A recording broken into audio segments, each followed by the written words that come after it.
Welcome, everyone, to Mythstorie, a podcast about myths and history. I am one of your hosts, Bryant, with my permanent guest, Cammy. Hey, Cammy. Hey, Bryant. How are you? I'm good. How are you? I'm good. It's October, where you made it. Yay. This is It's your birth month. Yeah, my birth month, the show's birth month in a way. I mean, I know the anniversary is like late August, technically early September, but we started really kicking it off, I feel like, in October. And with our spooky season. That's right. Yeah. So, and we're going back to that. We always love the October month to bring out the fun stories. What did we do last year? We had some really good ones. Axeman, right? Yeah, the Axeman of New Orleans. We did basically some unsolved murders. That's unsolved murders theme. Yeah. So we've got it's a somewhat thematic this month as well, and we're kicking it off with talking about Sherlock Holmes. And you can't really talk about him without talking about the author, Arthur Conan Doyle. Sir Arthur Conan Doyle. That's hard to say. I'm glad I don't have to say that in my bit. Sir Arthur Conan Doyle. But yeah, so literary figures is where we're kind of going at right now. And while it's not super spooky, I mean, there's coke and murder. That's pretty freaking scary, right? So this is, it's going to be fun. So Cammy, as always, has a story for us. And then I'm going to talk a little bit about, or lead the discussion, talking about some of the history behind Holmes, some fun stuff about Doyle. And yeah, Cammy, I will take it away. Do it. So I used The Reminiscence of Sherlock Holmes, The Adventure of the Devil's Foot. Oh, I do have to say his name, by Arthur Conan Doyle. I guess he wasn't a sir at that point. Maybe not. From this was 1910. I don't know when he got knighted. So, and I used gemmelwood.net, and it's like a student site. So, okay. But it has the PDFs of this. So if you're looking it up, you can read the whole thing there. Nice. In the spring of 1897, our studious hero found himself perplexed by private agent life and wanting nothing more than a break from it. He decided to rest on the dismal shores of Cornwall, which suited his disposition quite well. As Holmes sat smoking with his friend Watson, the town's vicar burst into the room, excited and red of face. He urged Holmes to come with him to see the most frightful of sights. The vicar had brought with him a man who Holmes knew as Mr. Mortimer Tregennis, and he looked more nervous than the vicar at the strange story they had yet to divulge. For Mr. Mortimer Tregennis's family had been discovered that very morning by their maid. She came down to the kitchen and promptly fainted at the sight of the two brothers, who were wild-faced and horror-stricken, while the sister was discovered dead with the same expression upon her face. Holmes proposed they leave at once for the mile walk to the scene of the disturbance, and everyone gathered their things and went on their way. As they walked, Holmes learned more from Mr. Tregennis about the night he had spent with his family. He confessed upon prodding that the family had once fallen out about inheritance, but they were all very good friends now. They had been in exceptionally good spirits that night and were playing cards for most of it. The only event that seemed out of the ordinary was a moment when Mr. Tregennis's brother George thought he saw something in the bushes outside. But no one paid much attention, and the card game was over by 10 p.m.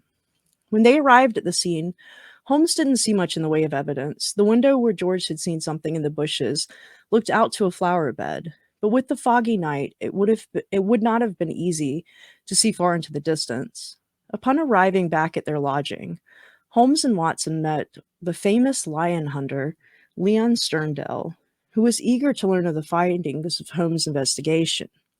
He said he learned through telegram of the strange goings-on and decided to postpone his trip to Africa until the case was solved. Holmes checked out his claim and verified that he had indeed received a telegram from the vicar of the news. But as all of the leads seemed to come up with nothing, news of another death, Mr. Mortimer Tregennis's death to be exact, reached Holmes. The team rushed to the site of the murder to find Tregennis affected by the same fate as his sister. He was dead in the chair with a horror-stricken look on his face. A police officer had fainted upon entering the place and perceiving the wicked sight. Holmes didn't linger, But when he was back at his place of refuge, he produced a lamp which was at the scene of the crime. He opened all of the windows and forced Watson into a chair beside the open air. Then he lit the lamp. They both became dizzy and saw devilish sights before the lamp burned out.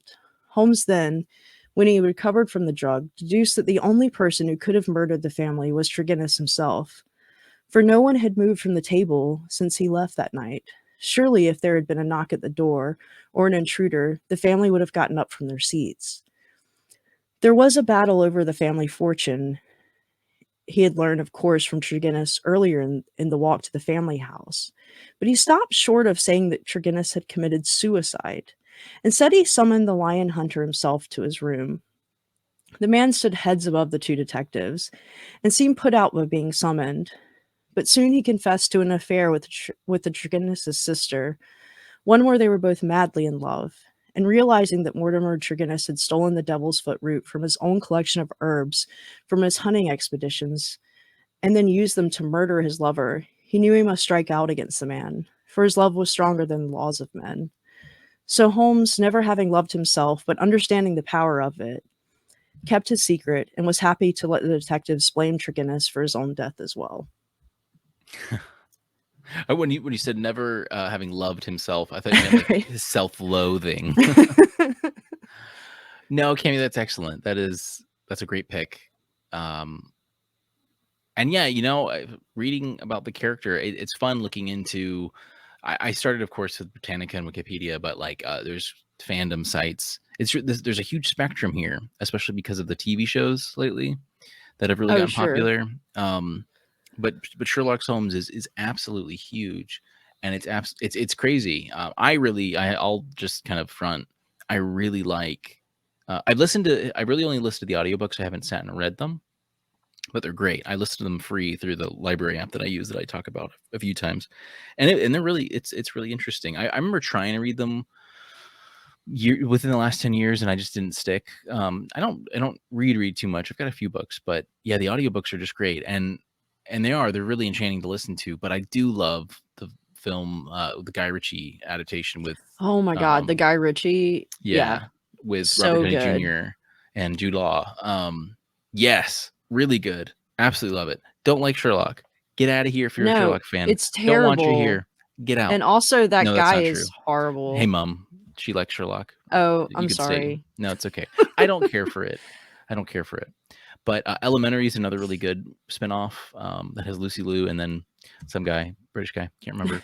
But that was like a fun modern twist. Kyle really liked that. So yeah, that's just a handful of the adaptations. I mean, this, according to Wikipedia, there's over by the 1990s, there was over 25,000 stage adaptations, films, television productions, and publications featuring the detective. That was by the 1990s. How much fan fiction is out there now, Cammy? We're in the trillions now. I'm sure. But it's great. Now, so to kind of set the scene, I think if you've seen anything Holmes, you'll kind of vaguely, it's the Victorian era. Well, Arthur Conan Doyle is the author. He was born in 1859 in Scotland and died at the ripe old age of 71 in 1930. Isn't that wild? He died less than 100 years ago. Cleopatra was closer to the iPhone. Ago, what? I said that story was written over 100. There you go. Yeah, I know. So it's really interesting. So wait, what were you gonna say about Cleopatra? There's that old silly saying. I mean, it's true. Cleopatra was born closer to the creation of the iPhone than the pyramids.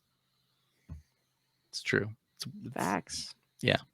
All right, everyone. We'll see you next week. No. And it took them billions of years to make that iPhone. Right. Yeah.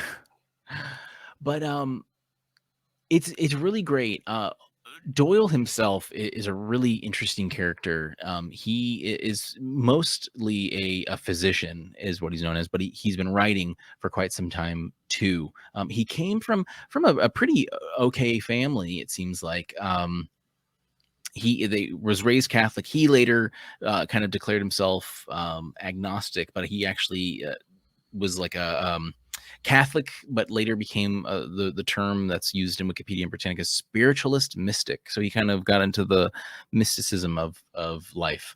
I'm guessing like tarot cards and things like that. and which I think is really interesting. But he was a physician and studied medicine, and through that was kind of introduced into like forensic sciences, and I think that's really a big part of what encouraged the writing of Holmes and things like that. It's all about being practical. That's kind of Holmes looks at things in a practical sense, things we overlook, doesn't make assumptions. One fun thing, Holmes was an outspoken critic against anti-vaxxers, against inoculation at the time. So he was dealing with this at his time too, 100 years Wait, what ago. were they? Was it what, the Just in flu? just yeah, inoculate probably like I don't know. I don't know. Smallpox? Yeah, I'm guessing it just says inoculation, Oh, just okay. against inoculation. So I know, like inoculation became it was So he was definitely a thing then. pro-inoculation. He was, yes, Okay, he I'm just would double write checking. because he did write like in medical journals, and I don't know if specifically it was one of those, but he did it write in a public frame against the anti-inoculators, anti-vaxxers, and things like that. So I just thought that was really great that that he was kind of dealing with it as well. But yeah, it's really interesting to see though. Um, he he did write other works though, to be said, and he kind of got tired of Holmes. In fact, he killed off Holmes, and then it went so like, oh yeah, so he was writing to his mother. There's a letter from 1891, and he says, quote, "I think of slaying Holmes and winding him up for good and all. He takes my mind from better things." And his mother said, "You won't, you can't, you mustn't." And so he did. He ended up killing Holmes off in Moriarty. The second film, it follows that, where they're playing chess in Switzerland or something like that, and they fall. But 1991, a few years later, Holmes comes back and it was like, nah, JK, and they're all good to go. But and that the public outcry, 2,000 people canceled their subscriptions because it was all serialized mostly. Sure. And I mean, Doyle himself, he made 3,000 bucks off of his first kind of rights writing thing, but then later, I mean, he was able to write his own price basically because people were just pining for these serializations and these other Was that novels. The Strand, or is it a different?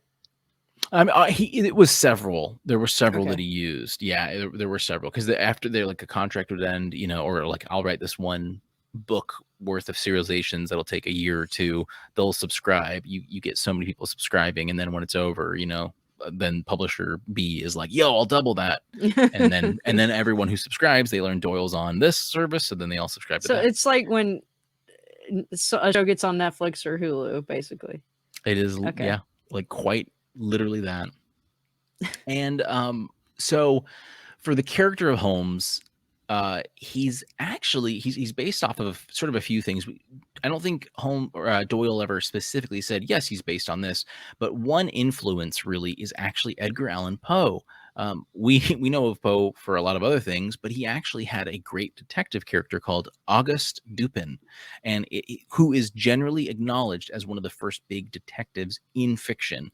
And Wikipedia puts it as was the prototype for a lot of other characters. A lot of these people worked, on each other. Cammy and I, of course, have talked about Agatha Christie and Poirot. They're very similar to Holmes. It takes place a little later, though. So I really like this, though, that I did not ever know that Poe wrote a detective thing. And so I haven't looked at it yet, but I'm absolutely going to.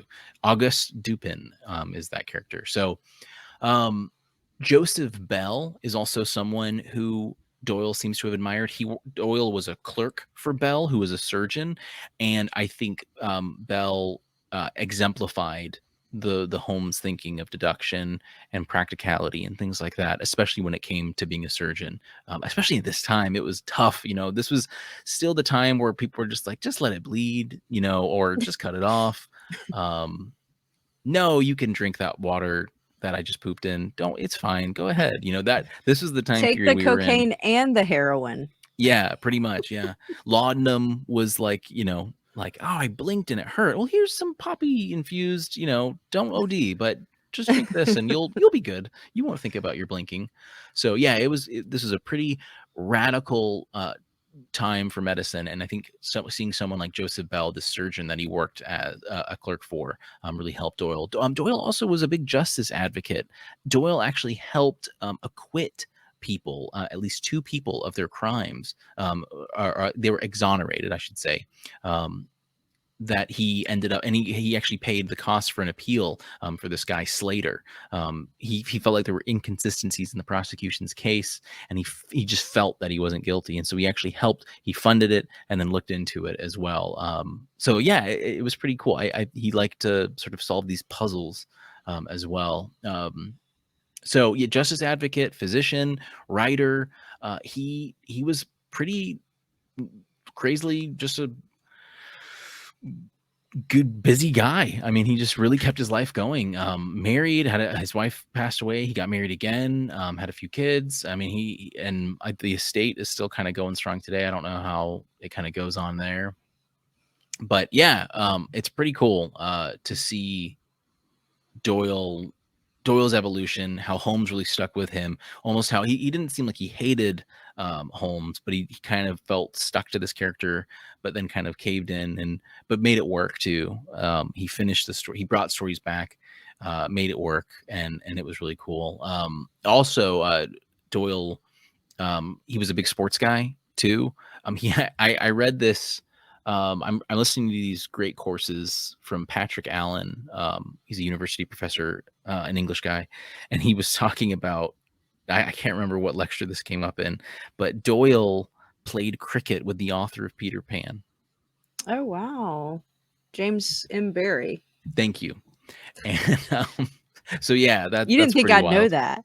I was hoping someone on YouTube would have clickety clacked it in the comment section. But yeah, Doyle was he was a boxer, a swordsman, interested in all sciences, much like Holmes. So yeah, it's cool. This wasn't just some guy writing about this. He really kind of was engaged in it too. What's up? The boxing part of Of the in the fighting first in the one, Guy yeah. Ritchie. I love it. It's so good. And Holmes, he was I think like canonically, like Holmes boxed in college, in school and stuff. So Holmes, I mean, I remember people giving the movie, the Ritchie film flack, but it did so much for Holmes. I mean, how many people picked up the books or the audiobooks? I wouldn't have probably Right. really looked into it if it weren't for that. But it really introduced it to a whole new group of people, and listening to it too. I really encourage you to listen to the audiobooks, because listening to it is really great. I mean, it was adapted into audio dramas, and it makes total sense that it was, but I really, really enjoyed listening to these just in the car or when I'm doing Some of the dishes. words And are super archaic too, so if you don't 100%. read stuff that's older, you won't be as familiar. So, like, Exactly, just yeah. listening to somebody else, it's And easier. there's even, I mean, Game of Thrones sometimes is like a drawl to read, like it's just the way that it works. I So don't know. even modern works can feel Sure. like they're hard to read, and it's not just because they're harder, it's just because they're different and they don't really flow. But listening to them is really great. Much like I like the Poirot, Agatha Christie stuff. I love listening to those as well.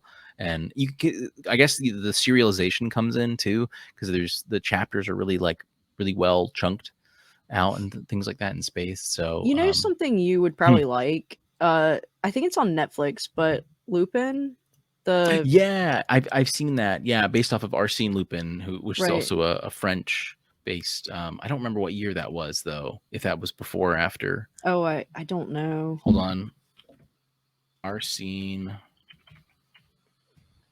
But yeah, they did a live action one, because I know it's also like an anime. They did a live Yeah, action one that's really good.